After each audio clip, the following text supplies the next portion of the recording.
समुद्र के एकदम गहरे अंधेरे हिस्सों में रहने वाले जीव अब सतह पर आ रहे हैं। लेकिन सवाल ये है कि आखिर क्यों? यही वो सवाल है जिसने आजकल वैज्ञानिकों को सच में परेशान कर रखा है।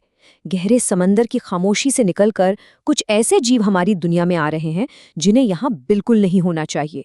और सुनिए, ये कोई एकाध बार की घटना नहीं है, ऐसा बार बार हो रहा है। जैसे कि ये ऑरफिश।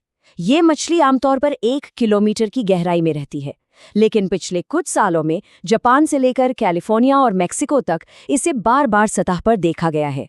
जापानी लोक कथाओं में तो इसका दिखना किसी बड़ी तबाही जैसे भूकंप का संकेत माना जाता है। और बात सिर्फ ऑरफिश की ही नहीं है।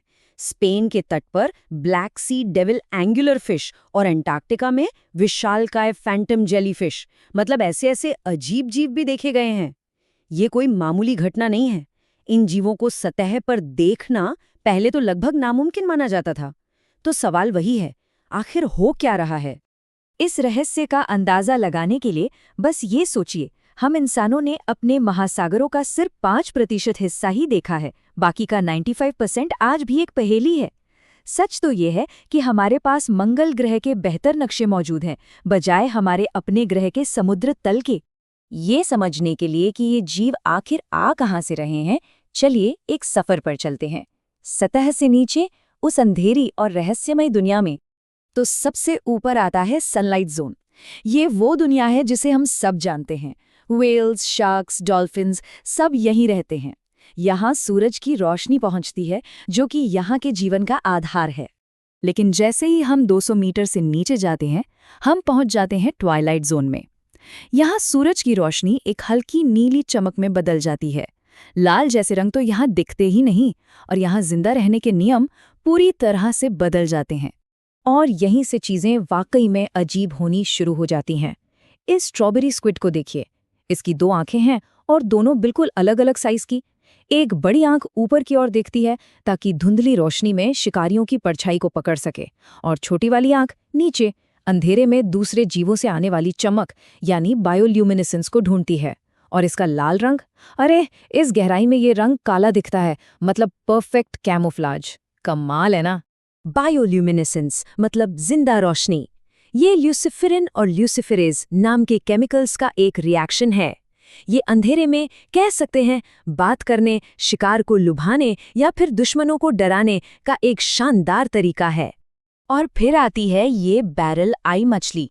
यकीन करना मुश्किल है, पर इसका सिर पूरी तरह से पारदर्शी यानी ट्रांसपेरेंट है। वो जो हरी गेंदें दिख रही हैं, वो इसकी आंखें हैं, जो हमेशा खाने की तलाश में ऊपर देखती रहती हैं। ये एक जिंदा सबमरीन की तरह है जिसका पेरिस्कोप 360 डिग्री घूम सकता है। ये कुदरत कम और कोई एलियन टेक्नोलॉजी ज्यादा लगती है। 1000 मीटर से नीचे अब हम मिडनाइट जोन में हैं। यहाँ सूरज की रोशनी की एक किरण तक नहीं पहुंचती, सिर्फ घना अंधेरा और पानी का जबरदस्त दबाव। यहाँ के जीव तो और भी ज्यादा अजीब हैं, जैसे कि ये एंग्लरफिश, जो अपने सिर पर एक चमकती हुई फिशिंग रॉड से शिकार को अपनी तरफ खींचती है। लेकिन इसकी सबसे अजीब बात है इसका मेटिंग का तरीका। नर बहुत छोटे होते हैं, और जब उन्हें कोई मादा मिलती है तो वो सचमुच उसके शरीर से जुड़ जाते हैं और जिंदगी भर के लिए बस एक प्रजनन अंग बनकर रह जाते हैं। और भी नीचे 4000 मीटर पर है एबिसल जोन। यहाँ का तापमान लगभग जमा देने वाला है और दबाव ऐसा है जो किसी को भी कुचल दे। टाइटैनिक का मलबा यहीं पड़ा है, जो हमें इस गहराई की भयावहता की याद दिलाता रहता है।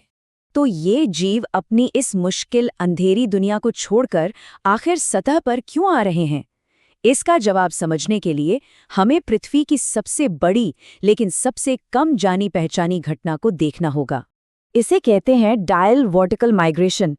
इसे पहली बार वर्ल्ड वॉर 2 के दौरान सोनार ऑपरेटर्स ने देखा था। उन्हें लगा कि रात में समंदर का तल सैकड़ों मीटर ऊपर उठ रहा है, पर वो समंदर का तल नहीं था। वो थे अरबों जीव जो एक साथ सतह की ओर तैर रहे थे। इस विशाल माइग्रेशन के पीछे का मकसद बहुत ही हैरान करने वाला और आसान है। खाना खाना बिना खुद किसी का खाना बने।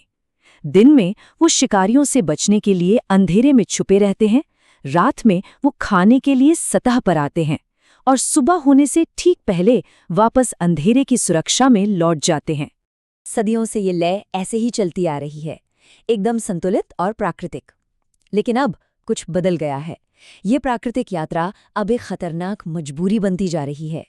देखिए, प्राकृतिक माइग्रेशन एक रोज का चक्र है जो खाने के लिए होता है, लेकिन अब जो हम देख रहे हैं वो एक परमानेंट बदलाव है। ये खाने के लिए नहीं बल्कि जिंदा रहने के लिए है। ये सेहत की नहीं बल्कि एक बहुत गहरे संकट की निशानी है। और इस संकट की सबसे बड़ी वजह है क्लाइमेट चेंज। हमारे महासागरों ने ग्लोबल वार्मिंग से पैदा हुई एक्स्ट्रा गर्मी का 90% से भी ज्यादा हिस्सा सोख लिया है और अब वो इसकी कीमत चुका रहे हैं। तो ये होता कैसे है? सोचिए, जैसे ही सूरज समंदर की सतह को गर्म करता है, गर्म और ठंडे पानी की अलग अलग परतें बन जाती हैं जो आपस में मिलती नहीं हैं।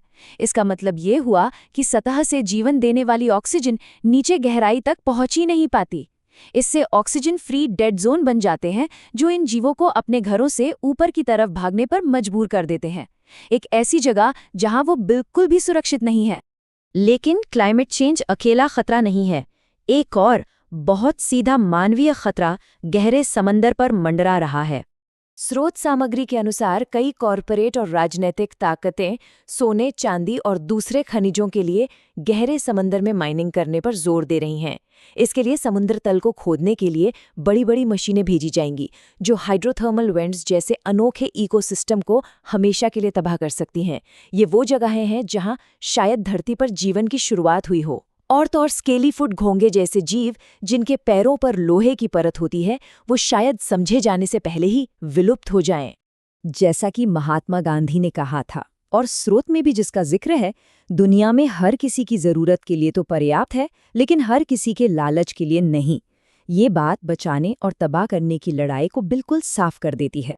तो हम इसी सवाल के साथ रह जाते हैं। गहरा समुंदर हमारे ग्रह का आखिरी अनछुआ हिस्सा है और जैसे जैसे इसके वासी सतह पर आ रहे हैं वो हमें एक चेतावनी दे रहे हैं। असली सवाल ये है, क्या हम सुनेंगे? अगर आपको हमारी ये पेशकश पसंद आई तो इस वीडियो को ज़रूर लाइक करें और ऐसी ही और कहानियों के लिए हमारे चैनल को सब्सक्राइब करना ना भूलें। देखने के लिए शुक्रिया।